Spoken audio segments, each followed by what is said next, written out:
Ya, Assalamualaikum warahmatullahi wabarakatuh. Pada kesempatan kali ini saya akan sedikit memberikan gambaran dan step by step pengoperasian motor listrik 3 fase dengan starter dari online atau DOL secara berurutan pada mata kuliah pemeliharaan sistem listrik pembangkit di program studi teknologi rekayasa pembangkit energi. Perkenalkan, nama saya Muhammad Subhan Fadilah dan teman saya Mutia Adisya Amelia. Mata kuliah ini dibimbing atau dosen pengajar adalah Insinyur Lauhil Mahfuz Yusman, STMT, Bapak Lauhil. Jadi langsung saja kita akan mulai untuk melakukan perangkaian terlebih dahulu sebelum nanti kita lakukan pengoperasian.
Twilight is fading over the plain. Night throws its shadows over the day. Strange birds are flying out of the trees over the rooftops down to the sea.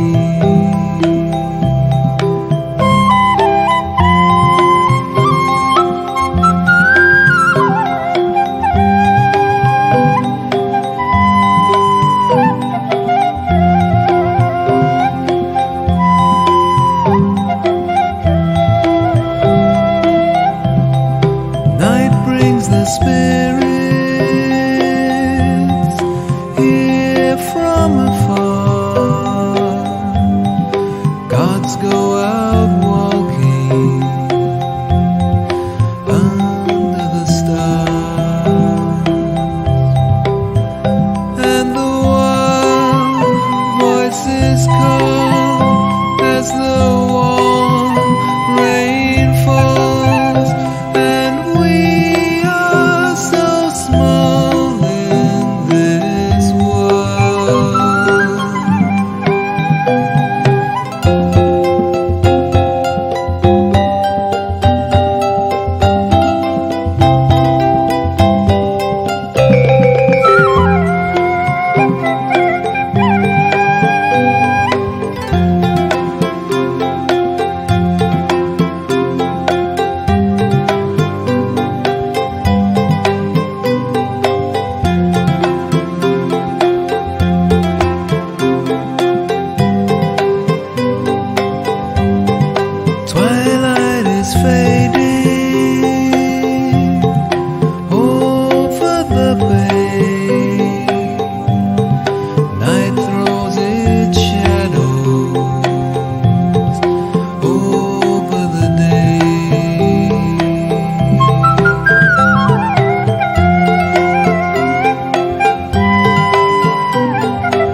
from afar.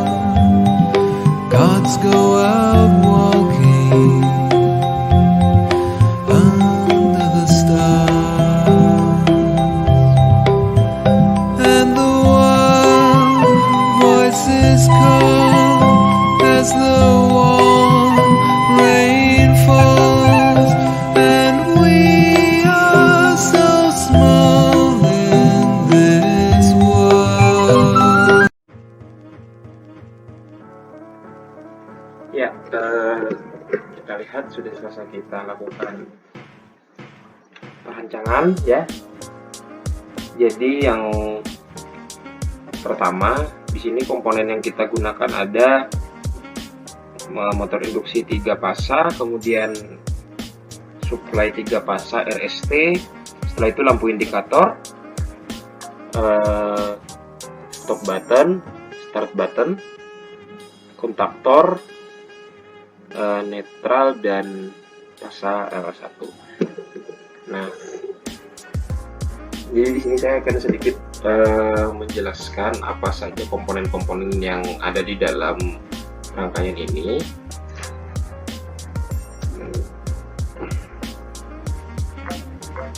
Nah, yang pertama itu ada motor induksi. Nah, prinsip kerjanya itu ketika sumber tegangan 3 fase ditempatkan ke kumparan stator medan magnet yang berputar akan dihasilkan pada kecepatan tertentu. Nah, besar kecepatan itu dapat diukur dengan menggunakan rumus. Nah, itu dia. Nah, jadi sambil kita kasih nama di sini, ini fasa, nah ini netral.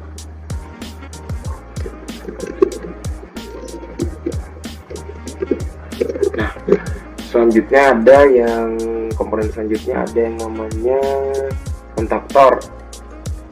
Nah, kontaktor ini adalah saklar yang dapat bekerja secara magnetik secara kapasitas besar, tapi tetap dengan penggunaan daya yang seminimal mungkin. Fungsinya adalah sebagai kontrol pencahayaan, kontrol motor listrik, sebagai transfer switch, dan untuk mengontrol komponen listrik secara otomatis. Nah, ini teman-teman kontaktor. Nah, kontaktor kita namai di sini K1. Nah, kita lanjut nih sama ini K2, ini kontaktor juga fungsinya sama. Nah, ini kontaktor 3.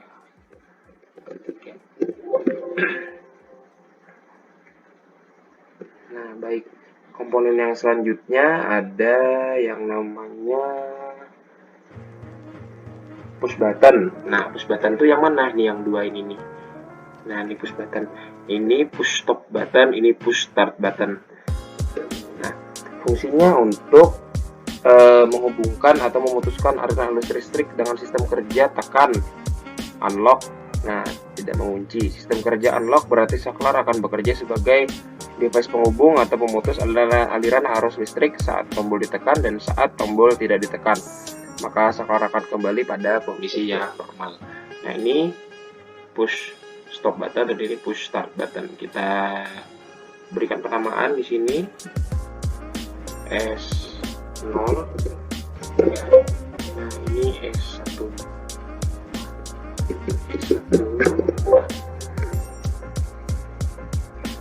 Sini S01. Nah, ini S2. Sama, kita lanjutkan. Ini juga kita berikan penamaan ya, S02.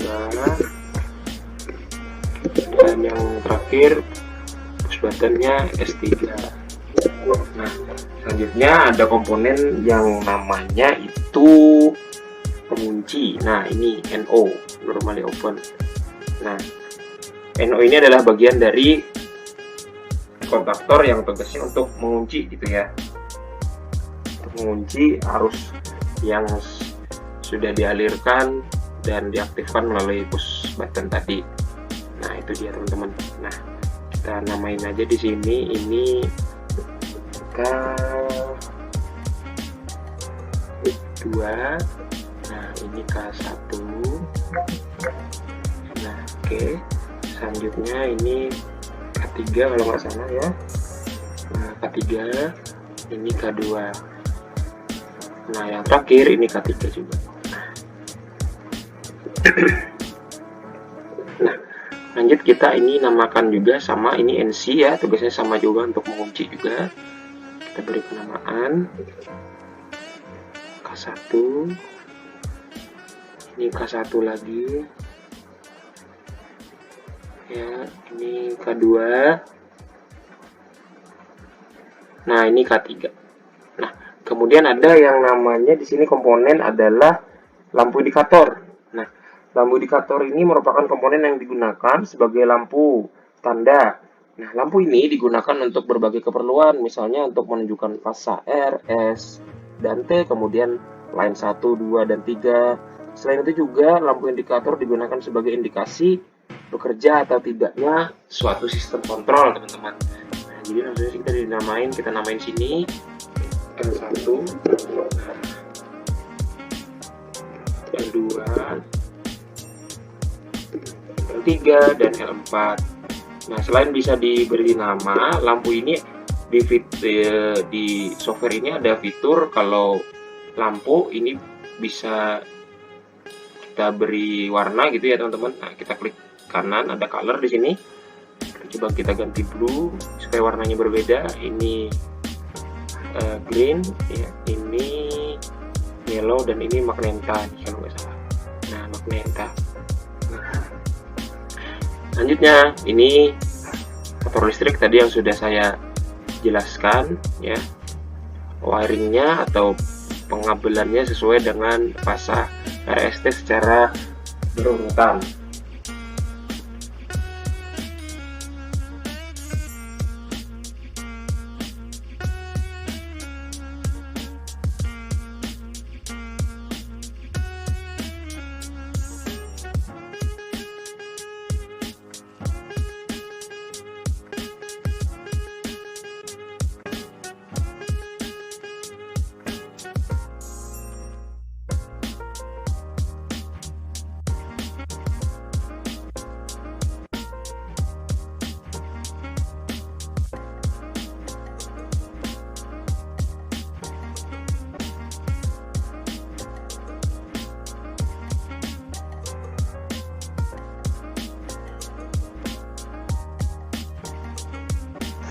Ya, apabila sudah kita rangkai seperti ini, tadi komponen juga kita sudah perlihatkan ya, maka langsung saja kita simulasikan di sini.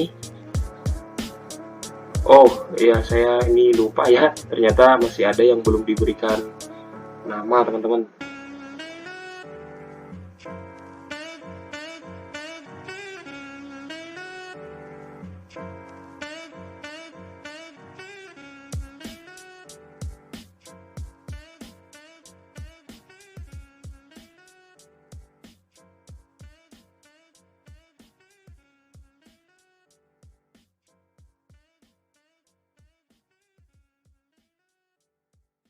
Ya, kita coba simulasikan. Nah, ini sudah kita beri nama tadi untuk kontaktor di motor induksi. Nah, jadi karena ini starter direct online secara berurutan ya. Nah, jadi prosesnya ini pengendalian motor yang dilakukan secara berurutan, di mana motor yang 3 atau yang ini nih, ini yang ketiga, yang ada kontaktor 3 ini baru bisa beroperasi jika motor 1 dan 2 sudah kita operasikan.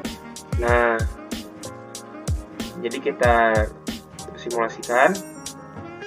Nah, kita tekan di sini. Nah, jika S1 ini ditekan, koil kontaktor K1 nih yang ini akan bekerja. Nah, lalu motor 1 berputar dan menghidupkan lampu indikator. Nah, bisa dilihat lampu indikator di sini menyala ya, K1 ini juga motornya berputar gitu ya teman-teman. Nah, kemudian ini kita lepas saja setelah kita klik, itu nggak jadi masalah karena disebabkan ini kontak 13-14 pada K1 mengunci atau self-holding. Nah, kita lanjutkan. Ini sama penjelasannya dengan yang pertama. Nah, kita tekan S2 atau start button yang kedua. Nah, ini akan mengunci self-holding coil kontaktor K2. Nah, lampu indikator menyala dan ini akan berputar. Nah, sama juga halnya dengan start button 3. Nah, jadi seperti itu teman-teman.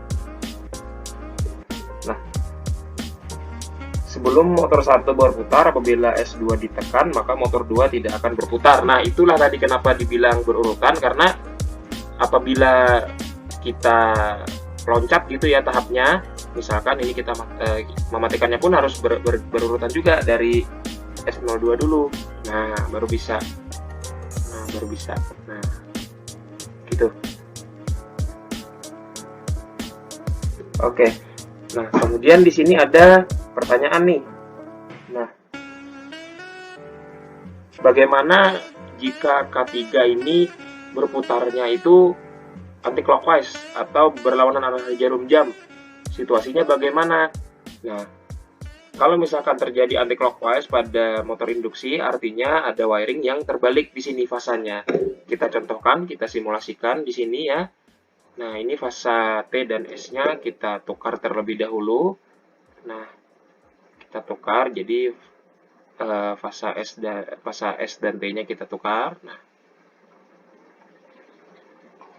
kita simulasikan gitu ya, bagaimana terjadinya anti-clockwise pada motor induksi. Nah, kita coba ya. Nah, kita nyalakan lagi perputaran motor 1 dan motor 2. Kita lihat bisa kita amati ini searah jarum jam. Nah, tapi yang ketiga, nah ini berlawanan arah jarum jam. Kenapa? Karena ada fasa yang tertukar di sini antara fasa S dan T pada motor induksi yang ketiga. Kemudian bagaimana cara penanganannya? Bagaimana cara memperbaiki supaya putaran motor ini semuanya sama searah jarum jam? Nah, cukup kita lakukan penanganannya. Kita matikan dulu yang pertama ya. Tadi kita hidupkan. Nah, kita hidupkan kan. Nah, ini masih berputar anti-clockwise ya. Kita matikan terlebih dahulu harusnya. Nah, agar pada saat pengoperasian itu lebih aman. Nah, baru kita di sini kita identifikasi ternyata ada wiring atau pengkabelan yang tidak sesuai urutannya. Nah, saya sudah jelaskan tadi ya. Jadi kita benarkan kembali untuk wiringnya sesuai dengan fasanya masing-masing. Nah, maka kita simulasikan kembali ya. Coba. Nah, S1, S2, nah sudah kita tekan dan ini searah jarum jam, dan yang ketiga dia juga akan searah jarum jam karena sudah tepat putarannya. Nah, kemudian ada pertanyaan yang kedua nih, misalkan kita simulasikan, ini kan secara berurutan nih. Berurutan artinya hidupnya harus berurutan dan matinya juga harus berurutan, mematikannya juga harus berurutan. Nah, apakah bisa seperti itu ya, kita berhentikan nih, misalkan kita berhentikan nih ketiga motor langsung kita berhentikan dari stop push button yang kedua. Nah, ternyata tidak bisa teman-teman. Nah, tidak bisa. Nah, kenapa tidak bisa? Karena di yang sudah saya jelaskan tadi ya, pada saat kita pengoperasian itu, nah di setiap push start button atau push stop button itu ya ada yang namanya self holding. Nah, jadi di sini tugasnya adalah untuk mengunci. Nah, jadi apabila di sini kita tekan, nah self holding yang S3 ini masih ada, masih bisa mengalirkan arus gitu ya. Jadi makanya harus tetap berurutan. Nah, berurutan ya. Stop button 2, stop button 1, dan stop button yang 0 baru bisa.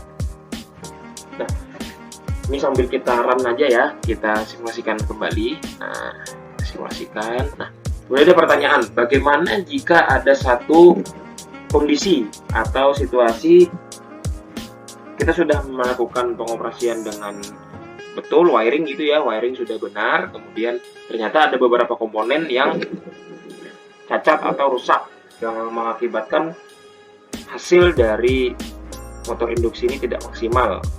Artinya ada kerusakan di situ. Nah, saya mengambil satu contoh. Kita ambil kerusakan antara push button dan self holding, kemudian juga kontaktor. Nah, oke, kita hentikan dulu RAM-nya. Saya jelaskan sedikit bagaimana sih kira-kira skenario kerusakannya. Nah, jadi misalkan apabila ini ditekan gitu ya, ditekan, namun ternyata tidak berputar motor induksinya. Nah, tidak berputar seperti ini. Apa yang terjadi? Nah, kemungkinan ada 3 failure atau 3 kerusakan. Yang komponen yang pertama itu ada pada komponen push button. Setelah itu komponen kontaktor ya, yang memuat dari anak kontaktor, ini coil self holdingnya, atau wiring yang tidak sesuai dengan penghubungnya. Nah, jadi bagaimana kemudian alat ukur apa aja yang kita gunakan untuk menanggulangi atau menangani kerusakan itu atau failure. Nah, jadi yang pertama dulu kita identifikasi adalah wiring. Apakah wiring kita ini sudah betul, pengkabelan kita sudah betul ya, sudah sesuai dengan jalurnya untuk bisa mengoperasikan motor induksi. Apabila kita sudah cek juga, nah wiringnya kita cek. Nah, lalu kita bisa gunakan multimeter tester untuk mencek kabel itu apakah bisa atau masih layak untuk digunakan atau tidak gitu ya. Kadang ada kabel yang memang sudah dimakan usia dan sudah rusak lah, istilahnya seperti itu. Nah, apabila itu sudah dilakukan ya, dan kalau memang kerusakannya ada di kabel, maka yang harus dilakukan adalah dengan penggantian kabel ya.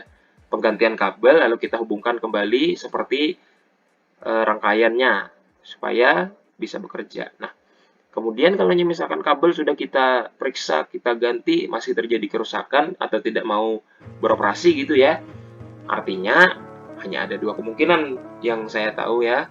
Nah, yang pertama push button dan kontaktor nih. Nah, jadi alat ukur yang digunakan itu multimeter tester. Nah, coba kita ambil contoh dulu untuk kontaktor ya, karena terkadang komponen kontaktor ini dia kalau tidak kita cek terlebih dahulu, dia bisa ada kerusakan di dalam situ. Nah, jadi kita cek untuk kontaktor terutama di anak coil yang K2, di self holding K2, kita cek menggunakan multimeter tester ya, apakah ada feedback dari multimeter tester. Jika tidak ada feedback, artinya ada kerusakan pada kontaktor. Kenapa saya bilang seperti itu? Karena di awal kita sudah mengecek wiring, ternyata wiring sudah kita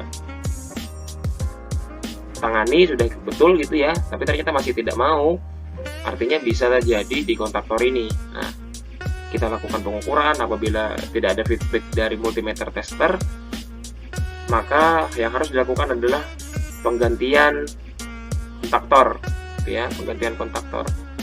Nah, penggantian kontaktor teman-teman. Nah, penggantian kontaktor. Nah, kemudian kontaktor sudah kita benarkan ya, lalu kita sudah wiring dengan betul sesuai dengan rangkaiannya. Kemudian kita coba lagi, kita tekan di push button, ternyata masih tidak bekerja motor induksi atau ada kerusakan atau kelainan dalam pengoperasian. Artinya di push button lagi yang harus kita perhatikan. Nah, alat ukur yang digunakan juga multimeter tester. Kita mengukur terlebih dahulu ya, push button ini dalam kondisi yang baik atau tidak. Karena kadang juga bisa dimakan oleh usia juga. Ada beberapa komponen di dalam push button itu yang sudah tidak terhubung satu sama lain. Jadi bisa terjadi kerusakan di situ. Dan tidak bisa menghubungkan atau menyalurkan gitu ya arus atau daya dari push button sebelumnya. Nah, apabila itu ternyata sudah kita identifikasi, penanganannya adalah dengan penggantian push button. Nah, namun sebelum setiap penggantian komponen, baik itu wiring, kontaktor, anak koil, dan juga koil kontaktor, dan juga push button. Yang harus dilakukan adalah melakukan pengukuran. Supaya apa? Pengukuran kita lakukan agar pada saat penggantian kita sudah mengukur dan komponen benar-benar bisa digunakan sebelum kita install atau kita pasang ke dalam wiring atau pengkabelan. Nah, jadi kira-kira seperti itu ya teman-teman. Mungkin sekian yang bisa saya sampaikan. Terima kasih kepada seluruh teman-teman yang sudah memperhatikan atau menonton video penjelasan mengenai pengoperasian motor listrik 3 fase dengan starter direct online secara berurutan beserta dengan beberapa contoh kerusakan dan beberapa kondisi. Dan saya juga berterima kasih kepada Bapak Insinyur Lauhil Mahfuz Hayusman STMP selaku dosen pengajar mata kuliah pemeliharaan sistem listrik pembangkit yang telah memberikan kesempatan saya untuk memaparkan perangkaian DOL secara berurutan menggunakan motor listrik 3 fase. Itu yang bisa saya sampaikan. Mohon maaf bila ada kesalahan atau khilafan. Terima kasih. Wabillahi taufiq wal hidayah. Wassalamualaikum warahmatullahi wabarakatuh.